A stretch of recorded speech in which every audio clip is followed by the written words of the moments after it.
नमस्कार किसान भाइयों, मैं सूर्यदेवल फिर से हाजिर हूँ आपके अपने चैनल एग्रीकल्चर गुरुजी में। किसान भाइयों, आज हम बात करेंगे सरसों में फलियां बनते समय हमें दो गलतियां कौन सी नहीं करनी चाहिए, क्योंकि लगभग 50 से लेकर 60% किसान भाई जो हैं इस गलती को 100% करते हैं। और जिस समय पर हमारी सरसों की फसल के ऊपर फलियां बननी शुरू होती हैं, फूलों से जब हमारी फलियों में आकार चेंज होता है, उस समय पर किसान भाइयों हमें सबसे ज़्यादा नुकसान किसान भाई कर लेते हैं। नुकसान क्या करते हैं कि वो अपनी फसल के अंदर दो कार्य नहीं करते हैं, और इन दो कार्यों को यदि आप नहीं करेंगे तो आपकी जो पैदावार होगी वो कम से कम 20 से लेके 25% तक कम हो जाएगी। तो कौन सी ये गलतियां हैं, कौन से कार्य आपको करने चाहिए, ये सब कुछ मैं इस वीडियो में आपको बताने वाला हूं।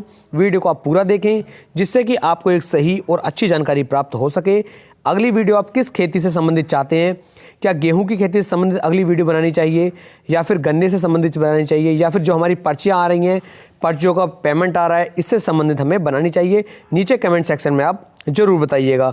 यदि अभी तक आपने चैनल को सब्सक्राइब नहीं किया है तो चैनल को सब्सक्राइब कर लें, जिससे कि आने वाली वीडियो की नोटिफिकेशन आपको जल्द से जल्द मिल सके। तो चलिए शुरू करते हैं। सबसे पहली जो हमारी गलती होती है किसानों, सबसे पहली गलती हमारी इस समय पर यह होती है कि जैसे ही हमारी फसल के ऊपर फलियां बननी शुरू होती हैं, फूलों का हल्का हल्का सा झड़ना शुरू होता है और फलियों का आकार बनना शुरू हो जाता है, उस समय पर किसान भाई जो हैं अपनी फसल पर ध्यान नहीं देते और उनकी फसल के ऊपर इस समय पर जो हमारा मोइला होता है, मोइले का अटैक ज़्यादातर देखने को मिलता है। और यदि मोइले का अटैक इस समय पर हमारी फसल पर आ जाता है तो जितनी भी हमारी फलियां बनती हैं उन फलियों को ये जकड़ लेता है और दाने का जो आकार होता है वह बिल्कुल हल्का हो जाता है और पूरी की पूरी फसल जो होती है वह बेकार हो जाती है, और किसान भाइयों को इससे भारी नुकसान, भारी क्षति देखने को मिलती है।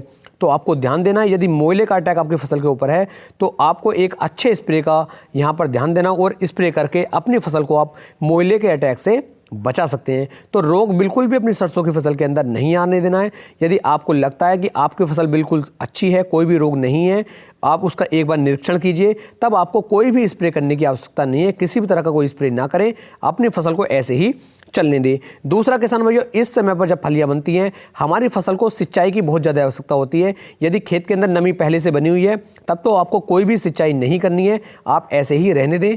और यदि सिंचाई नहीं की है, खेत के अंदर नमी नहीं है, तो किसान भाइयों इस समय पर आपको एक हल्की सी सिंचाई की आवश्यकता पड़ेगी, क्योंकि इस समय पर आप जैसे ही एक सिंचाई करेंगे आपकी फसल के अंदर जो ये हमारी फलियां बनती हैं, जो बलियां बनती हैं, ये किसान भाइयों बड़ी होनी शुरू हो जाएंगी और इनके अंदर जो हमारा दाना होता है इस दाने का आकार बढ़ जाता है। और यदि नमी नहीं होगी तो दाने का आकार नहीं बढ़ेगा, दाना हमारा सूख जाएगा, पतला रह जाएगा और हमारी पैदावार का जो उत्पादन होगा वो किसान भाइयों काफ़ी कम निकल करके मिलेगा। तो सिंचाई का भी आपको यहाँ पर बहुत ज़्यादा ध्यान देना है कि नमी बिल्कुल भी खेत के अंदर से कमी ना होने दें। तीसरा किसान भाइयों, मैं आपको बता दूं, यदि आपने अपनी सरसों की फसल के अंदर पोटास का बिल्कुल भी उपयोग नहीं किया है बुआई से लेके अब तक, तो किसान भाइयों आप बालू रेत के अंदर लगभग 15 किलोग्राम जो हमारी एमओपी पोटास होती है इसे मिक्स करके बालू रेत के अंदर और सिंचाई करने से पहले अपनी फसल के अंदर इसका छिड़काव करवा दीजिए और बाद में सिंचाई कर दीजिए। क्योंकि यदि आप ऐसा करेंगे तो दाने का फुलाव अच्छी तरीके से होगा, फलियां आपकी लंबी बनेगी, मोटी बनेगी और आपकी जो पैदावार होगी वो कम से कम 15% तक किसान भाइयों बढ़ करके निकलेगी।